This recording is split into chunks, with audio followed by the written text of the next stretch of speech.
As I've studied leadership and grown as a leader over the last 30 years of my life, there's been so many books I've read, so many conferences I've gone to, so many leaders I followed and learned from.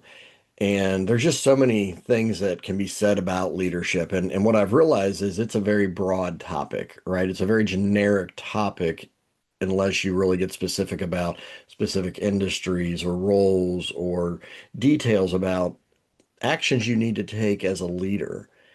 And today I just want to dig into some myths because I think that there's a lot of things that just kind of are assumed in leadership and among the general population that we really need to address so that it doesn't hurt our teams.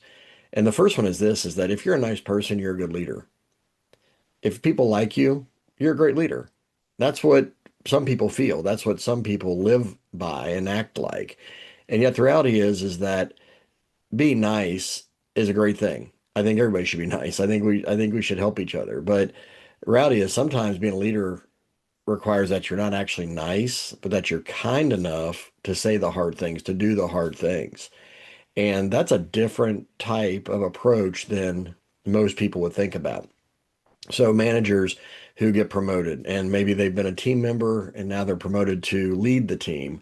Well, guess what? There's all these years of relationships. There's all these things that are kind of, a shift from, I was one of you to now I'm supervising you. And that can be tough for a lot of managers and people to take that leap and that next step in their career. Most people would want it in the sense of wanting the financial benefit of a bigger salary and more benefits, potentially, whatever comes with the job. But then there's this harsh reality of I'm no longer just one of the team. I'm actually leading the team and being nice and being friendly and being the person I was and have been with this team isn't going to cut it in order to lead the team to new levels of success. And so once again, I'm not an advocate for being a jerk. I know there's different philosophies of how to lead in the world. There's definitely been that autocratic or dictatorial type leader over the years. I don't think that's the way to go in our world. I don't think that's the way to go just as a good human being in many ways. But the reality is that we have to be directive sometimes. We have to challenge people and address the hard things sometimes. And as leaders, if you're not willing to do that because you're afraid of not being nice, you're going to really hurt your team and hurt yourself and your influence. And so being a nice person isn't enough to be a great leader. Another myth is that people should just be self-motivated. This is one, honestly, that I struggle with at times because I am so self-motivated in my own development and my own growth and my own vision and passion for getting better as a leader. But what I've realized is not everybody is self-motivated. And so we need to find ways to inspire. And this is one of those aha moments I had not that long ago, actually, where I was thinking about not only how do you attract people to your team and organization, but how do you truly retain them, keep them there, keep them engaged, not just even there as a warm body, but how do you increase that engagement level, which Gallup polls continue to show that two-thirds of employees are disengaged in the workplace. So I started thinking, well, how do you help somebody be engaged? Because if they're not self-motivated, if they don't have that internal drive that some of us do, and hopefully most leaders do, how do you keep people engaged? How do you get people to be engaged? And I think a lot of it comes down to inspiration. And, this isn't some high and lofty kind of concept. This is how are you leading? How are you building relationships? How are you communicating clearly and succinctly and directed so that people are inspired to follow you and to do a great job in their role? If you can figure that out, and here's the thing, I can't give you the exact formula for this because everybody is unique and different. And so as leaders, I always talk to leaders about you have to customize your approach to the people you're leading. So as leaders, do you know what motivates your people? Do you know how to inspire your people? Do you know them well enough so that you don't just have this surface level relationship, but that you truly know them well enough so you can say, you know what? I know that this is the kind of thing that motivates Chris. I know that this is the kind of thing that motivates Cindy. I know that this is the kind of thing that challenges compete, whatever it may be. Like think about the people on your team and map out a plan of what is going to inspire them to action. Because if they're just showing up to collect a paycheck, that's not engagement. They may be putting in the time, they may be getting some things done along the way, but true engagement produces incredible results. It really takes the team to new levels and helps the organization grow. Helps, you serve clients and customers better. You can walk into any retail store as an example and know who's engaged and who's just there. The engaged people typically have a smile on their face. They have a higher energy level. They're hustling around. They're busy doing something. If they're not serving a customer, they are kind. They're friendly. They're seeking you out to see how they can help you. The people that are disengaged are often leaning against the counter, sometimes texting on their phones, ignoring customers coming in. And here's the crazy part. This isn't like a new thing, right? Like, yeah, cell phones and everything over the last 30 years have certainly changed the dynamic of our society in a lot of ways. But back in the late 90s, when I was in high school and college, I worked at a sporting goods store and I loved that job. It was like the best part-time job I could have had because I love sports and I love being in that environment. And I was the guy who was the energy in the room. I was the guy who did seek to greet our customers when they walked in the door to see how I could help them, to show them the products and merchandise that they were looking for. I was the guy who was always busy while I had coworkers who literally were leaning up against the counter doing nothing. Now, here's the thing. We got paid the same hourly rate, or they probably got paid even more because they were older and more experienced than I was. But I was the one who was bringing the energy because I was fully engaged. I was fully locked in because I enjoyed it. I was in, I didn't have to be prodded and poked by the leader to ultimately get my job done. I had this internal motivation, but that's not what everybody has. And so as a leader, you have to figure out how do I how do I get these people to truly engage? How do I get them to be inspired and want to be here and want to give their best effort? If you can do that, then you're going to be a great leader because that requires a bit of psychology, that it requires a lot of relational intelligence, and it requires a lot of courage to have even some tough conversations with people to figure out what's going on, to diagnose what holds them back, but also what moves them. So that's a myth is people just should be self-motivated. They're just probably not going to be. So you as a leader need to find those right buttons to push to motivate people. Another one, this is a big one, is culture will just take care of itself. Culture is a big issue in leadership circles. Culture is a huge topic out in the world about how do we build a team culture. And even for the last few decades, businesses have tried what can we do in our environment, in our space to create a healthy and exciting team culture. And that's why there's been open office environment settings that they've been tested. And then there has been pool tables and cafes and all these different perks and things that people are just trying to externally create this culture with items like that. And in some cases it works. In other cases it doesn't. And you have to once again customize your leadership to the culture you want to create and to the people that you're leading. So you might have a vision for a certain type of culture, but if you're not doing the right things, taking action in the right ways to cultivate that culture, it's not going to happen.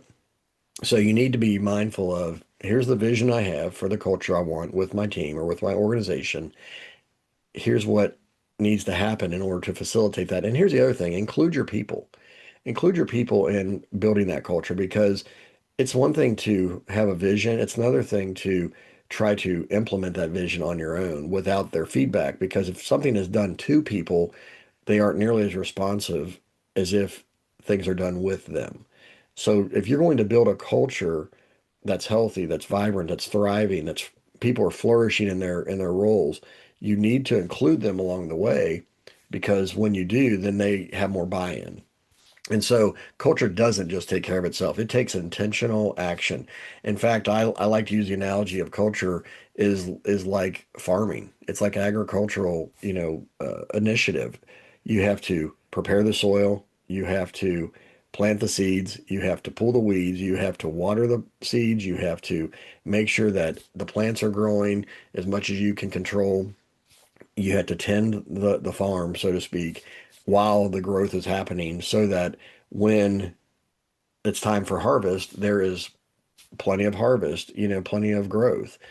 But that takes consistent effort on your part. So building a culture isn't easy work, but it's critical and vital, especially if you have a specific vision for the culture you want to build and that you can ultimately promote outwardly to attract the kind of team members you want on your team.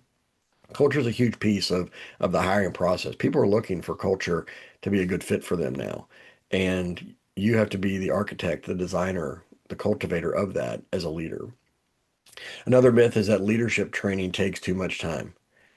This is a big issue for a lot of leaders, and I get it. We're busy. Everything is going on. There's deadlines to meet. There's all sorts of things happening.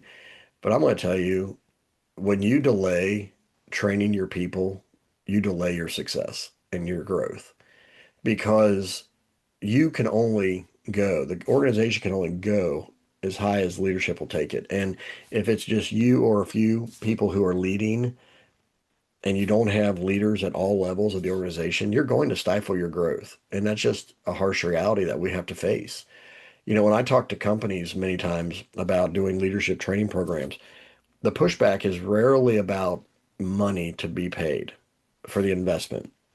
It really comes down to the time to be spent and where can we squeeze this in or where can we make this happen in our busy schedules. And I understand that's a challenging question that every organization, every leader has to face. But I would also ask the question is what happens if you don't invest this time? What happens if you don't give your people the opportunity to grow as leaders? The time you think you're saving is actually costing you time down the road. And so I look at leadership training as an upfront cost of time, energy, and effort. Sometimes, certainly, money as well in the process. But there's this long-term benefit that's a multiplier. So if you block time, whether it's a certain short-term program or a longer-term program to lead and develop your people, that can pay off for decades, honestly. And yet so many leaders don't take that step because they think things are okay. They don't think that there's any problems right now. And here's the thing, that may be true. But when you wait for problems to arise, it's too late to do the leadership training. It just is. It's too late to plan and prepare once the problems happen. Be proactive, not reactive. As a leadership coach, I can't come in and fix something that's been brewing for 10 years or 5 years or 5 weeks even if you aren't doing the proactive things right now in order to prepare for that moment. Just like we need to prepare for opportunity in life in general and in business, certainly, we need to prepare for problems. And you prepare for problems when things are good. You prepare for problems by investing in your people, by training your people, developing them to be the kind of leaders you need and want for your team. Think about this. Football teams, basketball teams, baseball teams, they have the off season and they work hard in the time when really the cameras aren't on them so that when they get to their actual season, they can perform at a high level. They're being proactive in the off season. Even individual players during the off season, they're not just sitting at home eating Cheetos and drinking soda. They are working out, doing things on their own. Yeah, they may be resting and recovering from the previous season to some level, but if they want to be champions, if they want to excel in their careers as athletes, they have to be putting in the work day in and day out, week in and week out, even in the off season when the lights and the cameras aren't on them so that when the cameras do turn on, when the season does start, they're ready to go. But as leaders, we often don't do this. We don't think about things this way because we don't have the kind of seasons that sports does. But I would argue that if you look at the year as a season at a time and say, okay, what do we want to accomplish in this next calendar year? What are the areas that we have weaknesses in that we need to work on? What are the strengths we need to really lean into and focus on? Who are the people we need to invest in? What's the team need? Asking those types of questions is going to help you when you then say, let's put together a program to develop our people. And that can be an internal program where you have specific skills and abilities that people need from a tactical standpoint that you and in the business know. But it could also be external coaching that like I provide with leadership coaching and training, where I come in and teach concepts and principles and practices to employees so that they can become the kind of leaders that people love to follow and that your business can thrive with. So think about that. Does it take time? Yes. But don't rob your future by not investing in the development today. Don't wait for problems to arrive and then call me or call somebody else as a consultant and a coach and a trainer and say, I need this problem fixed. Well, guess what? That is an expensive process to go through. And I'm not saying that things can't be fixed, but it's a lot harder to fix something that's broken than to be proactive and get ahead of it and develop your people so that it doesn't even have to be fixed. So be proactive. Don't just say, we'll get to it someday. Instead, say, no, we're going to make this a priority today.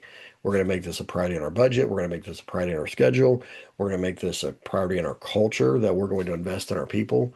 Because when you do, you start to attract people that are growing and that have a growth mindset that want to be a part of a team that invests in them and invests in the team overall. And then last but not least, this is another big myth, is that experience automatically produces leadership ability. Experience does not produce leadership ability. I heard it said one time that some people think they have 20 years of experience, but really they have 1 year of experience 20 times over. And that really hit hard and hit home when I heard that because I'm thinking, yeah, I don't want that to be me 20 years from now. If I'm the same 20 years from now as I am today, then I have failed myself. So experience in and of itself does not create leadership capability and capacity. Evaluated experiences that you build on certainly do. Then you have compounding interest in your approach to growing.